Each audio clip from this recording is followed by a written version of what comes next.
भन न, फेरि सुरुदेखि भन न एकचोटि प्लिज।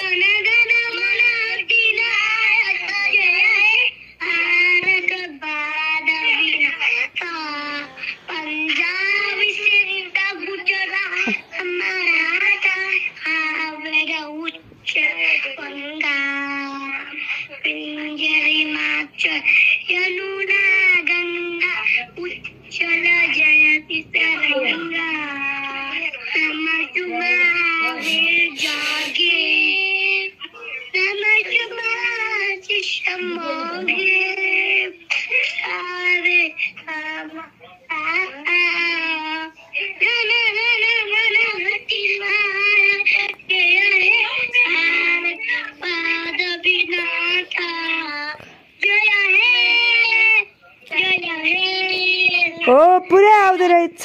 नेपालको नेसनल एन्थम नि आउनु पर्यो है सानोहरू।